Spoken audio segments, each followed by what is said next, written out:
Greetings, Aman Shamwari, and introduction name nasi book ya Apostle Paul to the church of the Corinthians. He says,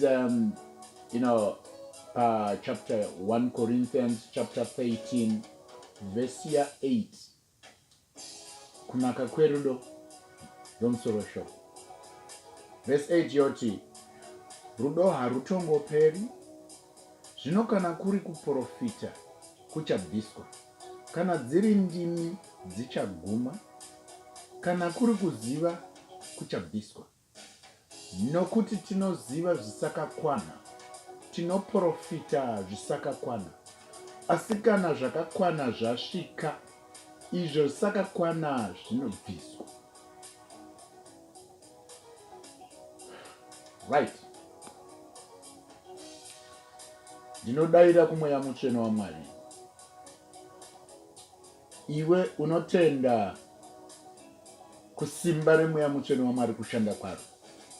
Kwoita nyaya yezvipo zvakadururirwa vatsvene paPentecost.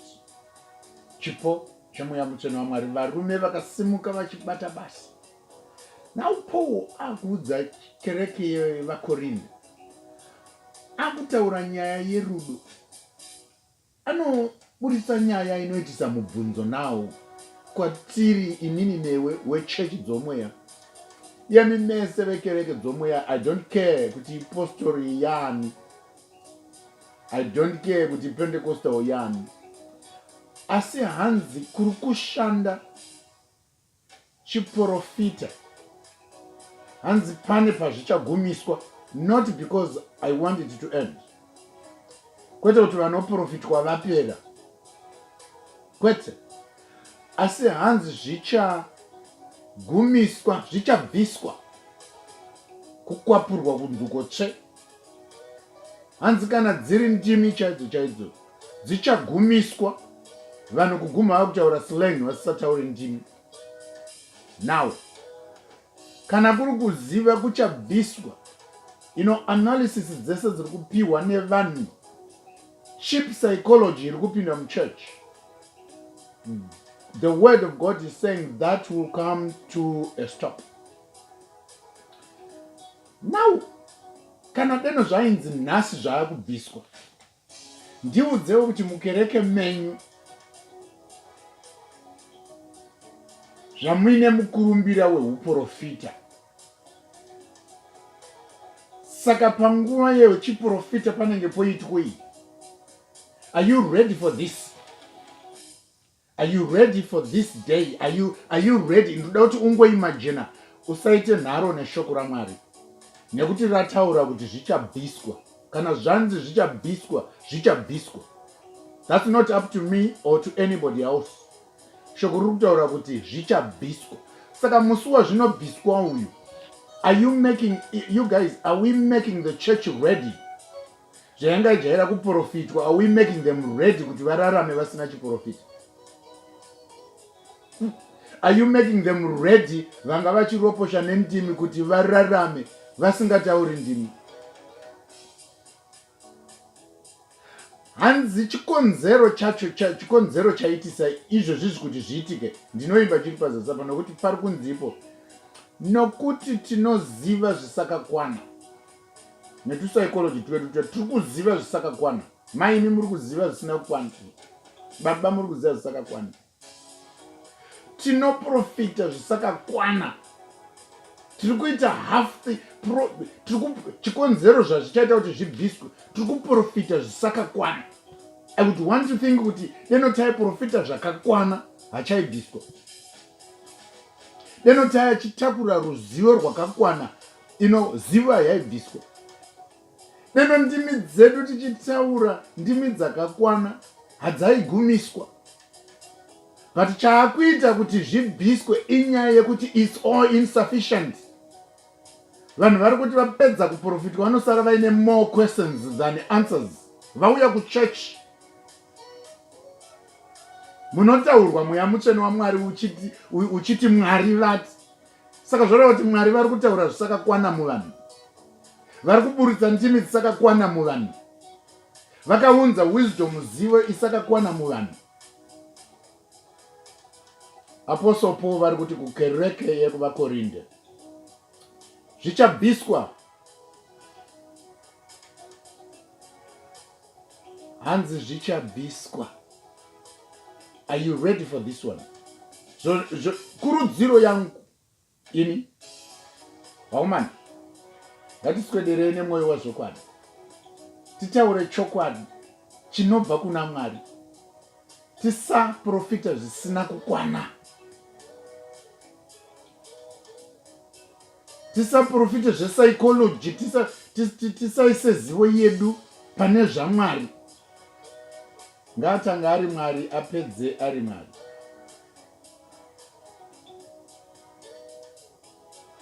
Nyaya yekushandira nekushandirwa iyi, nyaya yekushandira nekushandira, tiri kushandira zvisakakwana, ndosaka zvichabviswa izvi.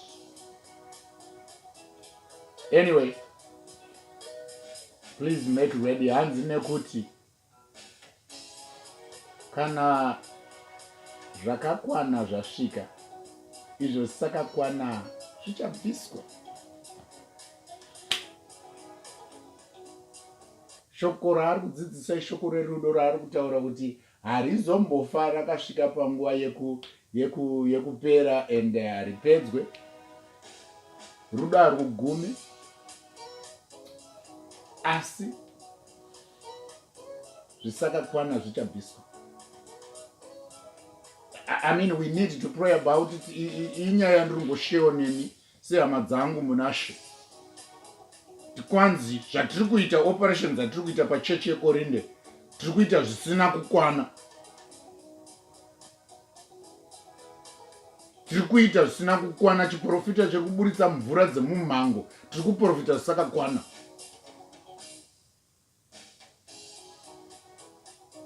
Ndimi dzakutaura slang iri kuimbwa na Wingy Diugo, tiri kutaura zvisakakwana, tiri kutaura zvisina kukwana. Asi hanzi nawo mukusakwana kwazvo izvozvo chakonzeresa chii? Chakonzeresa inyaya yekuti isusu tisi tisina kukwana. We are leaking vessels. If we were not leaking vessels, shoko raigara matiri totadza kutadzira Mwari. Mwari vonyatsotaura nesu zvakakwana, nesu zvakakwana. Hakuna kuprofitwa kwese kuri kuitwa kwandinonzwa kunonzi kwazodai nemapeno zvese. Imi Mwari vakange vachitaura zuro nemarimwe zuro nevanhu vavakamutsa, who had no messianic birth at all. But kereke pakorinde zviripo zvanetsa zvakuita kuti kuprofita kwenyu kusakwana. Nendimi dzenyu US land, nezivo yenyu yanzi ichabviswa. It profits no one. Kuprofita kwenyu hakuzi kubatsira vanhu. Kundiso dziri kuwanikwa pan'anga, dziri kutaurwa muchechi, vanhu vari muchechi vakateerera so. Kundiso dzekung'anga chako, kung'anga kwagodobori, kwasadomu, kwasangoma, dziri kutaurwa in a church. Vanhu voimba hozana. Mazuva ano hakusiri kwekuimba yedu yekuimba takatsunzunyai. Munhu anenge achinamatirwa achipiwa kundiso dzisidzo takatsunzunya so tichimbirira hozana. No. Asi ndangoti ndikuyambire kuti if prophecy is the anchor yechurch, kana ndimi dzaanchor yechurch, chiziva kuti foundation yenyu ichatimbinurwa nekuti hazvina kukwana zviri kuitwa. Pane nguvapo chakakwana chichasvika. Mwari vakubatsirei, vakuitirei zvakanaka. Rudo harutongoperi. May God bless you. Rudo harutongoperi. Ndati rudo harutongoperi. Saka zvoreva kuti zvichida vari kusimuka vachiprofita rudo harumo mavari, hazvina kukwana. munotoriwo nevamakaprofitwa kunzi vaya vanokuitirai zvakati, vanokutumirai mhepo, imimi security nava hamuchavakwazisi. Ukavabhadhara hanzi ukavapa mari uchiti ndapo baba mukuru, mari iyo inodeketerwa. Wodzidziswa kunyima nemweya, kudzidziswa iwe uchinzwa wakapiwa hanzi to all those who received him he gave them power to be called sons of God. Saka unotyei chakuti mweya mutsve nenhasi wako kuprofita kuti taona mukangopa sekuru venyu $5 inobva yadeketerwa, unofa uri rombe. Kuporofita zvisakakwana, kuporofita zvisakakwana. Patova mweya watondibatsira kuti ndivenge hama yangu ipapapo. Ende ndavenga hama yangu chechitu, ndadzidziswa nemweya kunyima in the name yekuti ndinoroiwa ndikapa. Kana uri muna Jesu hauna chekutya, wakapiwa simba rekuti unzi mwana waMwari. Ndapedza. Pastor Zendera Makoni, nera Jesu.